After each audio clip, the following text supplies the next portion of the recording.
Thank you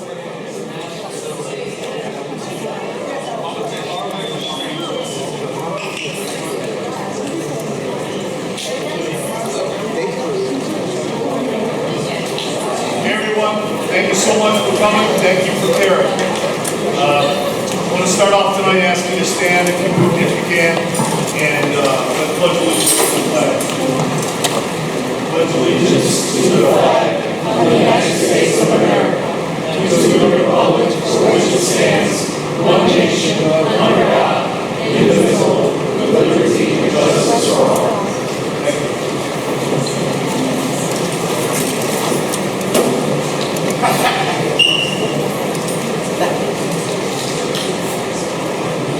So, me and some friends came up with this idea that labor unions, working people, we need the Democratic Party, and we feel like the Democratic Party needs us. Amen.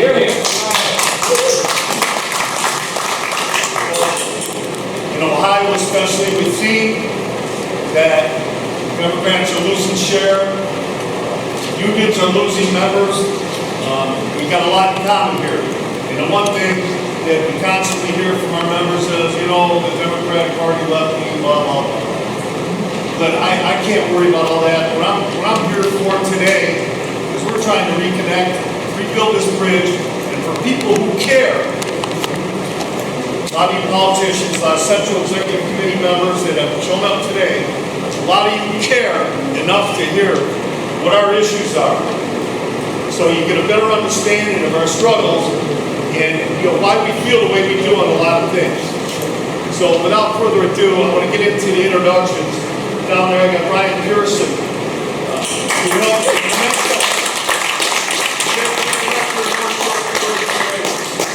Marquise Brown. Council 8. John Estley. John is the chairman of the Ohio State Legislative Board and the Brotherhood of Locomotive Engineers and Training. I can't wait to hear John because I know nothing about train stuff. So, I want to mention in absentia Kara McGregor. Couldn't make it today. That was her first week of school. And of course, in the Petri dish, she got sick. So, we're going to miss Kara today. But my guest speaker today, an all-star from Columbus, guy's fascinating, does a great job down in Columbus, making connections for all of us down there, and getting things done for working folks down in Columbus. It's Matt Smith.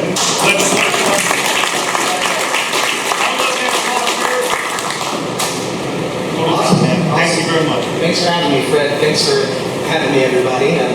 It's nice to be up here just a few days after Labor Day.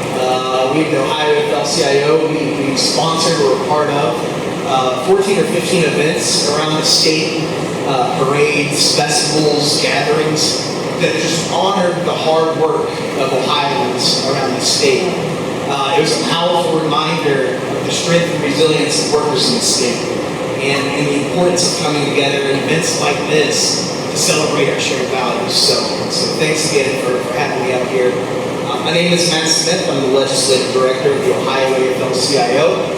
We represent just over 1 million active and retired union members and their families all across Ohio. And I want to thank you for inviting me to what I believe is the first Cuyahoga County Democratic Party Labor Caucus. Yes, sir. All right, very good.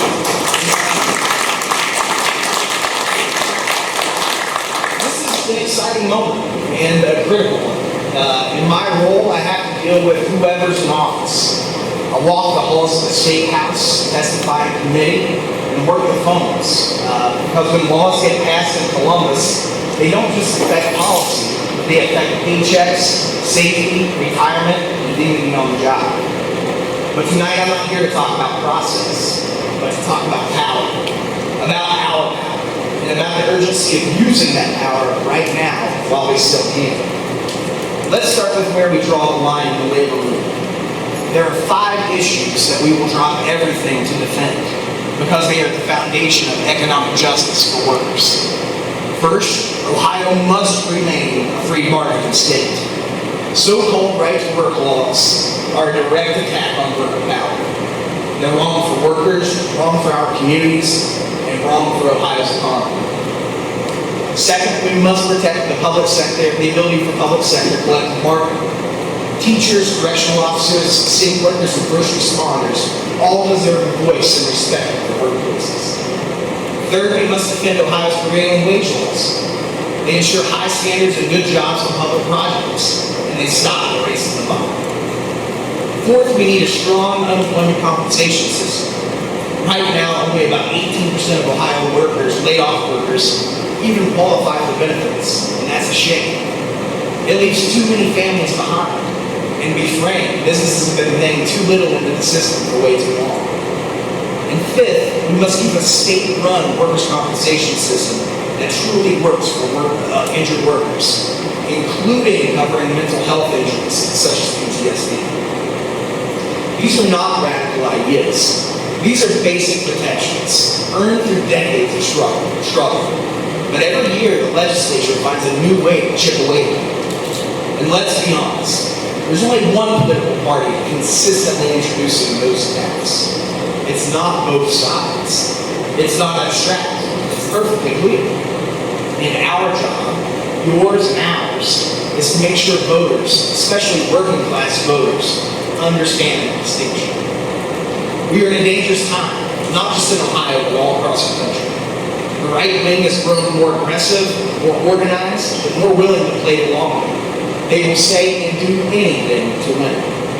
Democracy itself is under threat, from gerrymandered maps and voter suppression to the consolidation of power by those who don't care what Ohioans think or really want.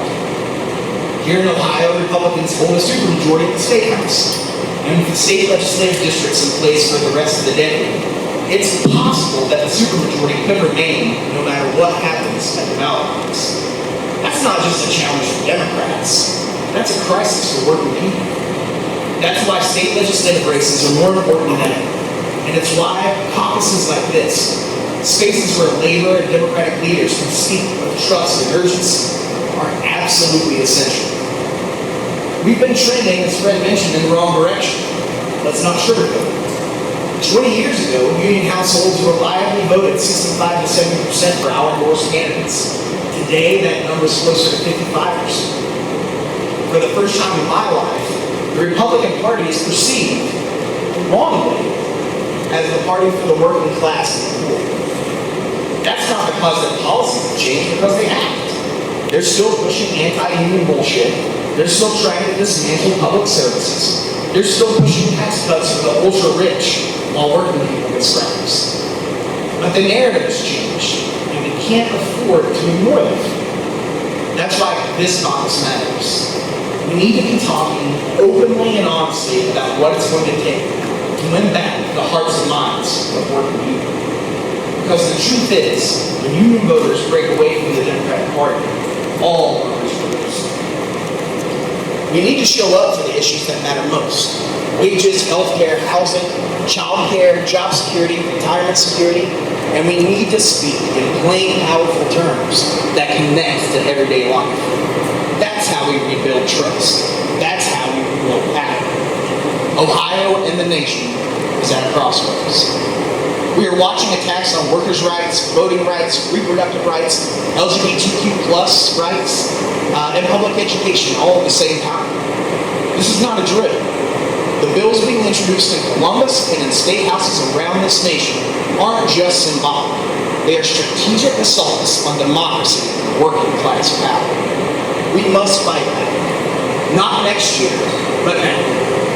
We must be explicitly clear on this point, that the Democratic Party is the only major party in this country that even talks about building worker power. And we need to lean into that identity harder now than ever before. When labor and Democrats move together, we get things done. We passed Social Security, Medicare, Medicaid. We won the Fair Labor Standards Act, OSHA, and more recently, the Infrastructure Investments and Jobs Act. We fought for and won minimum wage, 40-hour work weeks, and protections against child labor. And we can do it again if we unite behind a bold, clear, worker-first agenda that speaks directly to the economic pain that working people feel today. Let's build that agenda together.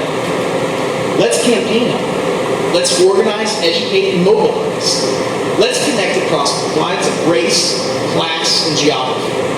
Let's tell the story of what solidarity should look like in 2025 and why it matters more today than ever before. So let me end where I began. This isn't just a meeting.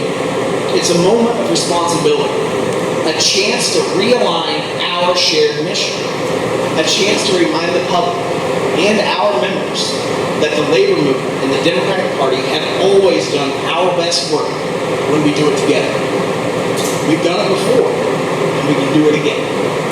But we better move fast, because the stakes are high, the clock is ticking, and the workers of Ohio are counting on us. Thank you. Let's get to work.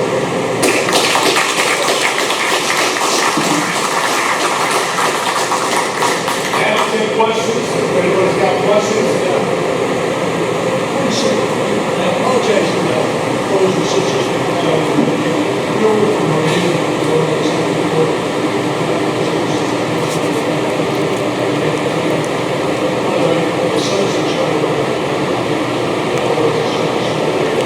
I want to question, what are you doing to fix the Democratic Party? Because that's the problem. The Democratic Party is the problem that we have to deal with. I will tell you about Marine County, and I'm going to talk to the FL-CIO also. They have no support from the council. They have no support from the FL-CIO. Go find out why. It's an old boys club. Hey, I tell you what we are going to do. That's not how we operate. We sit down and discuss what we're going to do. It's a total chaos. And my understanding is that way throughout the state. So before you get into, we need to do this for Democrats, what are they doing to fix their own damn party? Thank you.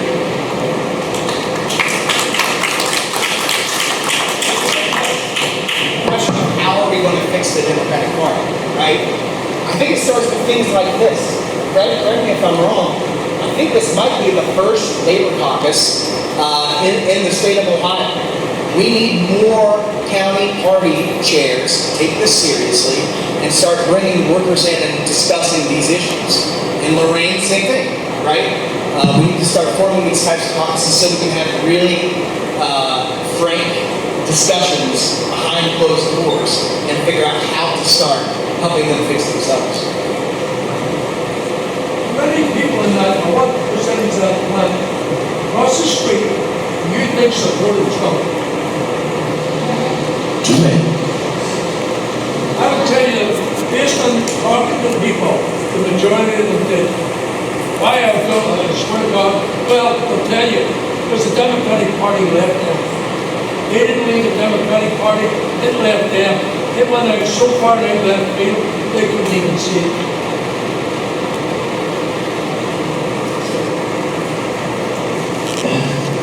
Is that okay, Fred? First of all, I want to thank Fred for putting this together, for his hard work.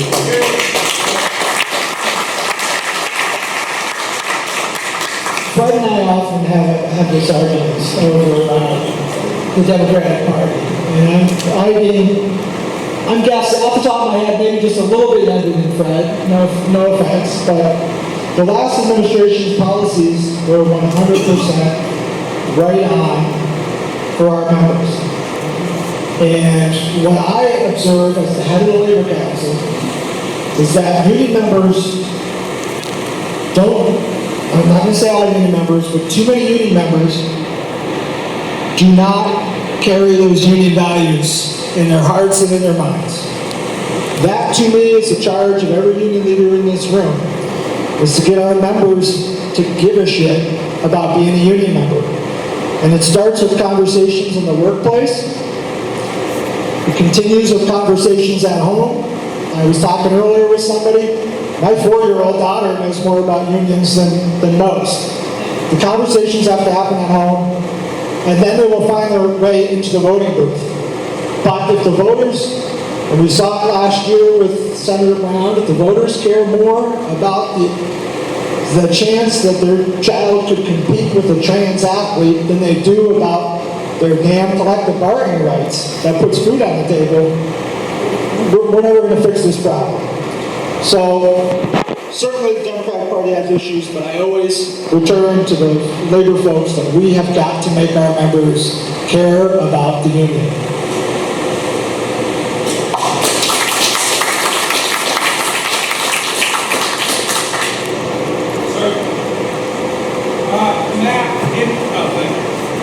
Hey, Matt, thank you so much for coming up. My name is Justin. Thank you for letting me ask a question.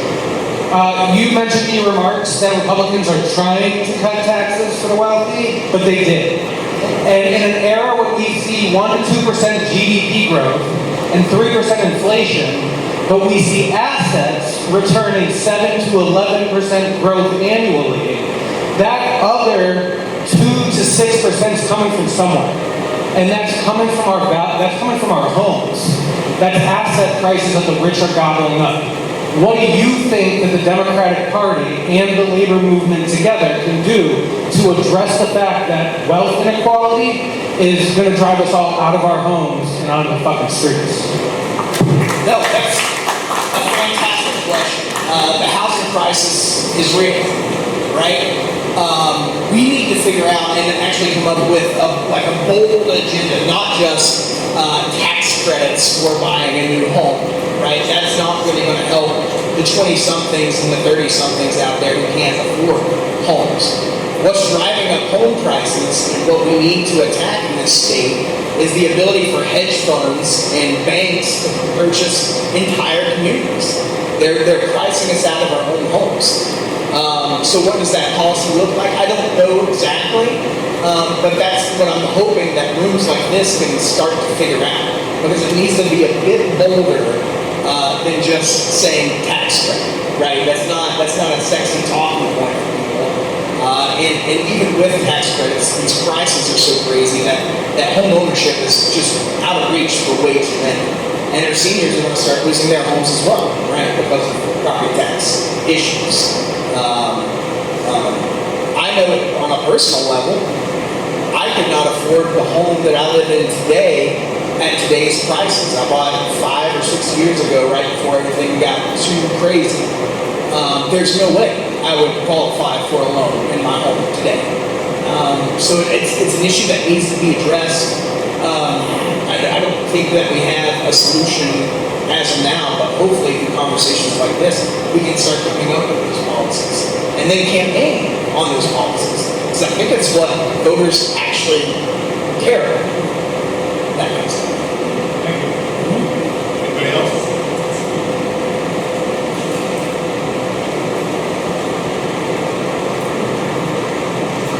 Matt Smith, Jeff Crossman, great to have you here in the great state of Cuyahoga. It's good to see you.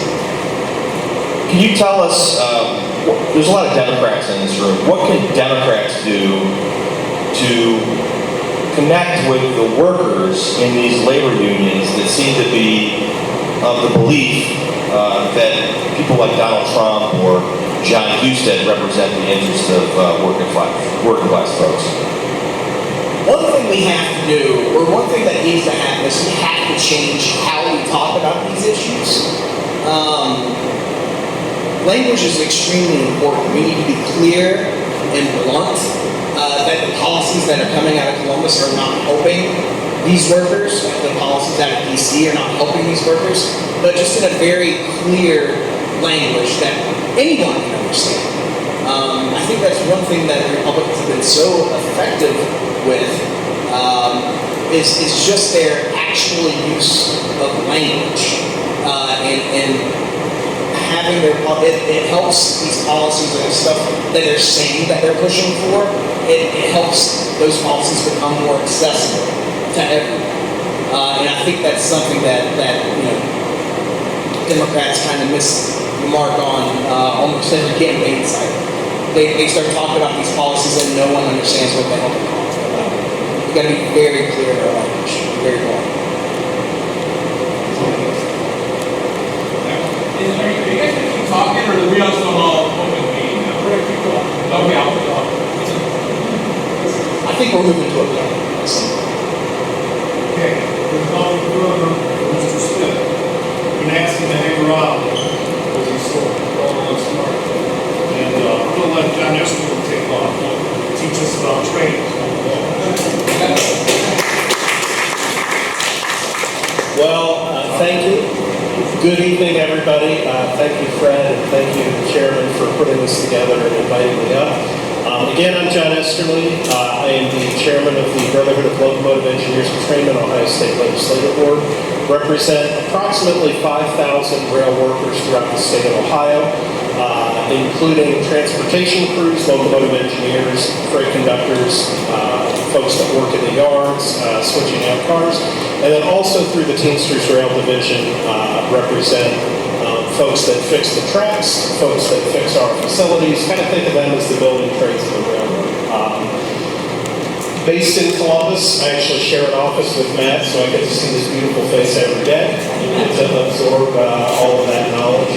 I'm going to highlight, I think, the ways that we are fundamentally different than most labor, because I think a lot of the kind of consistencies that we hear around here, we've got a lot of the same values and beliefs, but we are handcuffed by a lot of the things that are unique to the rail industry. I say that, but believe it or not, the airline industry is also handcuffed by a lot of these same things. And the biggest thing that impacts us is the Railway Labor Act, which is the labor policy that was enacted in the 1920s, and that is what we live and breathe and die by. I think many in the room will probably remember late 2022 when the rail industry nearly had a nationwide strike. In the 11th hour, we had a presidential emergency report that forced our workers back to work. Now, I say our workers in the collective solidarity. My people voted to agree to DED 250, so we were really never part of the discussion. But that's one of the big fundamental differences is anybody who's governed by the Railway Labor Act, we can only strike under two circumstances. One is if the strike is deemed major, and the definition of that, which is now been absolutely, and when you exhaust Section 6, and I'm glad you brought that up, this is the perfect time. When you exhaust Section 6, there are two options. One is that employees cease work, whether that be by strike or whether that be by lockout. Or Congress literally passes a law that puts us back to work, and that's what happened in 2022. So, I'm glad you brought that up, Fred, and I hear that from a lot of my members, is that there was a fundamental frustration with the Biden administration that we were put back to work again. A lot of people can't really have that conversation because we voted to agree. But it's, that's something that comes up pretty regularly, particularly among our more conservative members. And I will say, the rail industry in general has steadily right. The last time that we had data, the ALET was probably just over 60% Republican, and the balance was Democrat. So I've got my work cut out for me, friends, because I've got a message to people that are probably a little bit more hostile than most of us are. The other piece that makes us different, and this is specific to the railroad industry, is our retirement, or our social benefits, as it were, because it's not just our retirement. Matt had mentioned Bureau of Workman's Comp. We are carved out of that. We have a federal Workman's Comp program that is administered by our Railroad Retirement Bureau, and that covers injury benefits, sickness benefits, obviously our retirement benefits. So a lot of the state-level programming that we see along these lines, whether it be Ohio or any other state, doesn't really apply to us. Obviously, we're very much supportive of our fellow workers, but those are things that we need to be very cognizant of as we're talking about our issues. So because of those two things, a lot of what we do has to be done at the federal level. I will say we did log some pretty substantial wins in the last General Assembly. I know we've got former Representative Cruston in the room. He can speak quite a bit about the struggles that we've had over a number of years. Things like crew size, things like rail safety. We were very fortunate to see a lot of those things codified into law. The unfortunate part of that is it took probably the worst rail disaster in modern history for that to happen. East Palestine, I hate to say it, but it happened in kind of the perfect confluence of time where we had our transportation budget very much in the heat of the moment, and we were able to get a lot of those things included in that transportation budget. Wouldn't wish that on anybody. A lot of my peers ask in other states how we were so successful. I said, well, we were on the 6 o'clock news for about a month straight. I wouldn't want anybody else to have to go through that. Some of the other things that are kind of unique to us, Matt mentioned in his remarks, the Fair Labor Standards Act. We are not part of that, and something that's kind of timely for us right now, the reconciliation bill that had the overtime tax exemption language, we're carved out of that because it specifically cites the FLSA. There's a state level bill being introduced right now, and they're kind of working on policy around that. We're similarly carved out of that, so we've got everything that happens in the world of labor, we've got to kind of watch what's going on because we're governed by all of these different laws that are unique or semi-unique to the rail industry. We've got to be very careful about how we do. I can spend just maybe a minute or two to talk about what a day in the life of a railroader looks like. I'll use kind of two examples. We've got folks that come to work and they work at an 8-hour shift, very similar to any other industrial profession, switching cars in the yard and then they go home. But by and large, my members work road assignments, so they're on call 24 hours a day, 6 days a week. And as bad as that sounds, it's even worse because you can be called literally up until a minute before your rest day would start. So even though you might have Tuesday off, you might get called at 9:30 at night on Monday, you go into observe your day until you get back. When the phone rings, you're usually committing to somewhere between 36 and 48 hours away from home. Most of my members, between their shift and their time in the hotel, are gone from home about 100 to 120 hours a week. So it is a very demanding profession, not only on folks that are at work, but probably more importantly, folks that are at home. A lot of our spouses are essentially single parents because we're out on the road so much. So that's why, when we look at things like overtime exemptions, when we look at things like our retirement program, which, is probably one of the best pension plans left in the country. But I can guarantee you, if anything happens to railroad retirement, I'll be gone the very next day. I think a lot of my peers will as well, because that's quite literally a lot of people's time. So, I don't know if you want to do questions on an individual basis or if you want to have folks. Sure. Anybody got questions for John?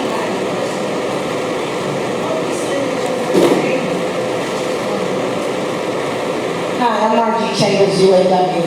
What percentage of your trade workers are Republican and voted Republican? Because I know, wait. I know we're here to talk about labor, and we elect candidates.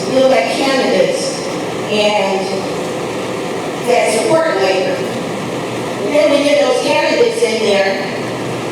Even with the trade on the way back to it.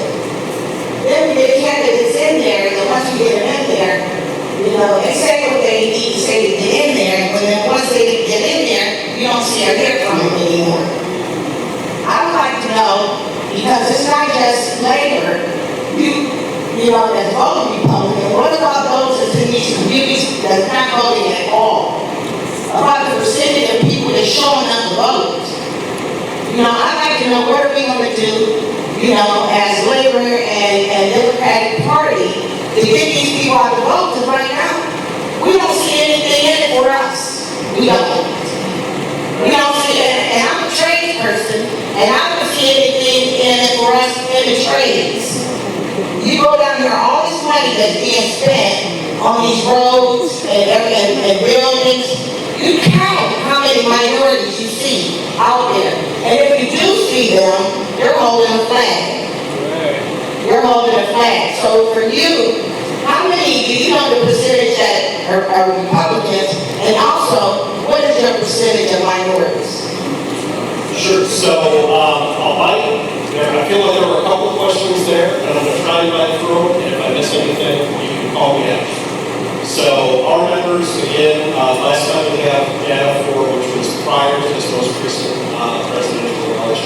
we were just over 60% Republican. And that's specific to BLET, not industry-wide.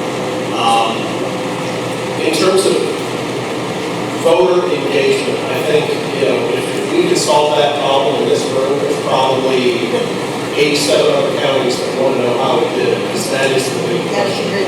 I would say, I think when we look at, again, Matt had mentioned the gerrymandering, this maps being locked in until the end of the decade. I fundamentally believe that districts that are no doubt Democrat are as damaging as districts that are no doubt Republican. Because to your point, when you know the outcome before the election occurs, it's difficult to get somebody excited about it. So if you've got a district that's 60-65% Democrat, you know who's going to win because we've already had the primary. So to your point, what's the motivation to get out and vote? So I think we have an obligation as Democrats and as labor leaders. The next time that we have an opportunity to get meaningful redistricting reform on the ballot, that has to be priority number one. And I think if there is a failure, it's easy to look back and Monday morning quarterback. We, in all of our groups, with all of our hats, did not do a thorough enough job of explaining and advocating for issue matters. I mean, simply put, that was the most important thing on the election. And we kind of dropped the ball. And I'll take my key to that too, because I was a part of it. As for minority representation, I think we are probably in our particular union in the rail industry in general, we're probably very similar to other industrial fields. I would say we are almost exclusively male. So when you look at gender representation, we have a whole lot of work to do there. But yeah, and I did it. Is there anything else in that? I'm trying to go through my Margie. Sorry. So I know, I'm a delegate to Cleveland Building Trades, and I know Cleveland Building Trades has recognized a long time ago there was an issue, and they made a concerted effort throughout the trades to recruit more minority participation in the trades. The success level, I can't speak to that. Maybe some of the trades guys in the room can, but I know through Dave Wondolowski and the rest of the building trades, they have made a concerted effort. So I'm kind of a question at the intersection of John and Matt, and right over here, the Spirit Current in the hospital. So understanding and acknowledging that turnout in Cuyahoga County and Cleveland specifically, really, the board I represent being an exception, is something that needs to, we all know that that's part of the puzzle.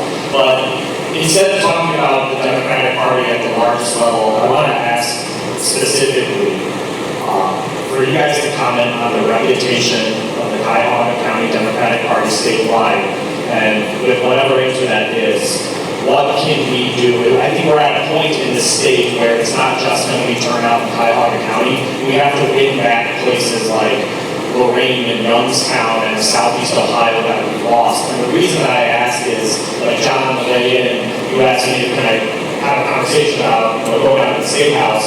As a Cleveland councilman, I sometimes wonder if my presence at the Ohio State House is counterproductive.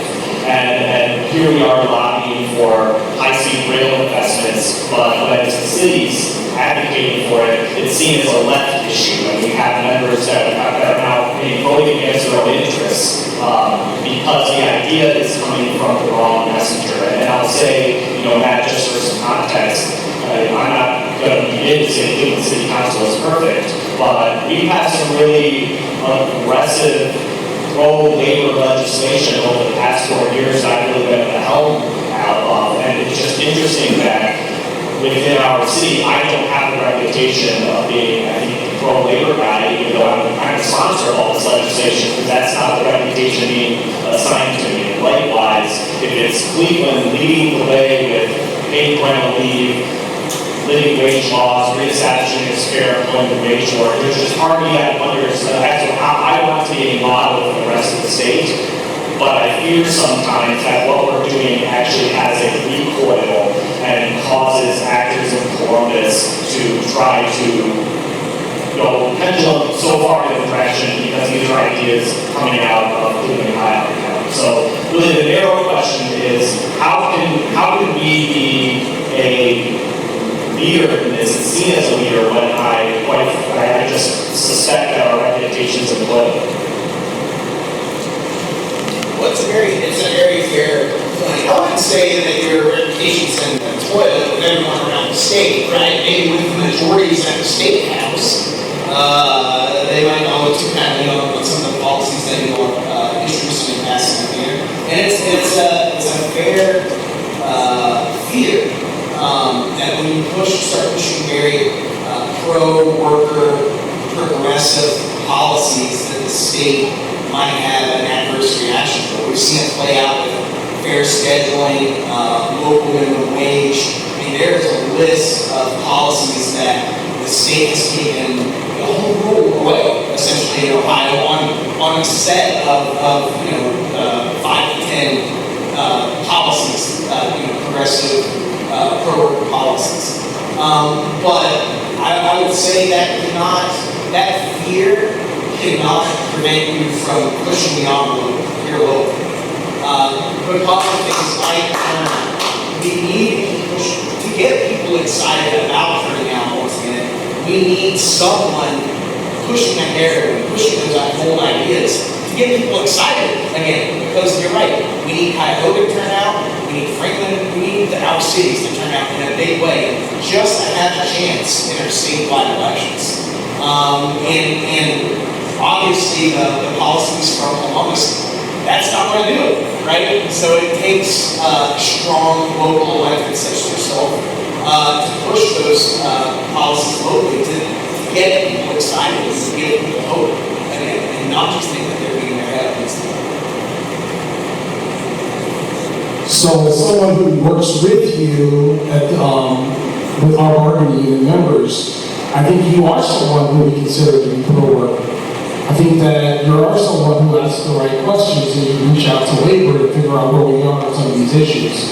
Some of my personal issues have been with new legislation that's been passed that exempted bargaining unit employees. I know that the first couple of hiccups that has changed so that we can extend it to bargaining unit employees. I think that you should continue doing that to make sure they're not left out.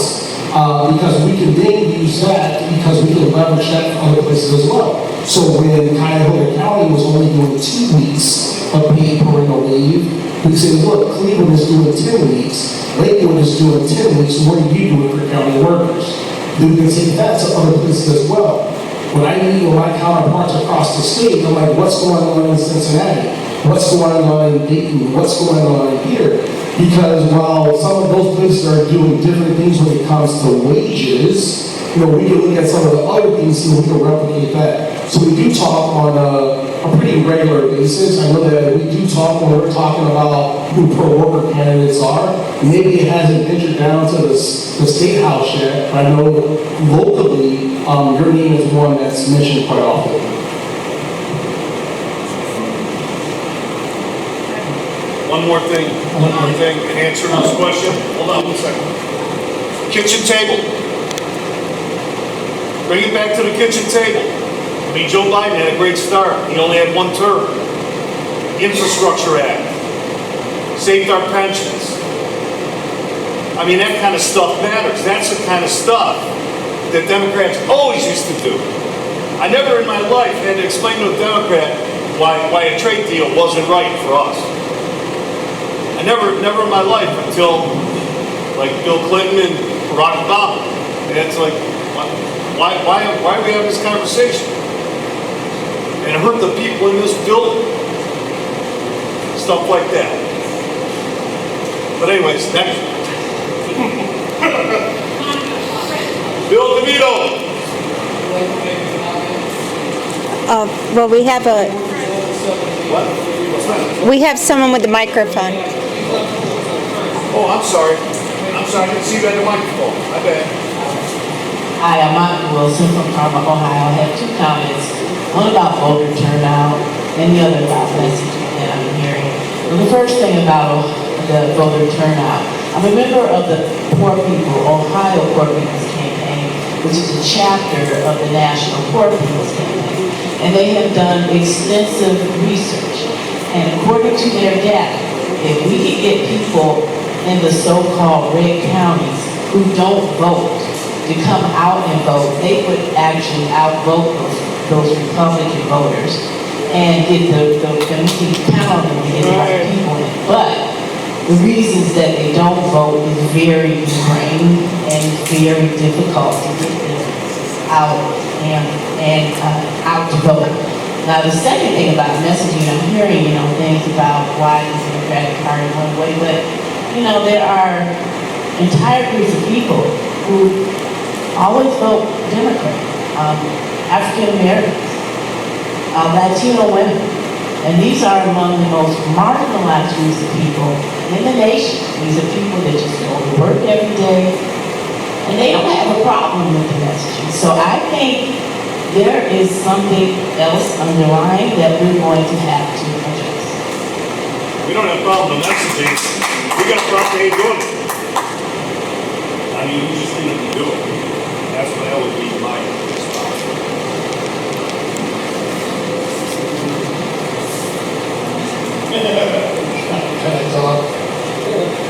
My name is Bill DeVito. I'm a workers organizer for over 30 years, one of the first ones in the growing trades. And right now I'm political coordinator for the young workers. I talk to a lot of the apprentices almost daily. We have over 225 apprentices as we speak. And at least 95% of all of our members are registered with the vote. When we get a group of guys in, and I try to do it, we push for that. But I would like to make a comment. When I talk to young guys, I ask, why are you so infatuated with Trump all the time? Most of our guys drive 20 minutes, 30 minutes, because we have 12 counties, some of them drive over an hour to work every day.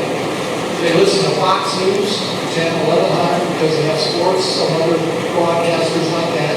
They come home, they turn on Fox News, they watch that all night with their wives and their kids.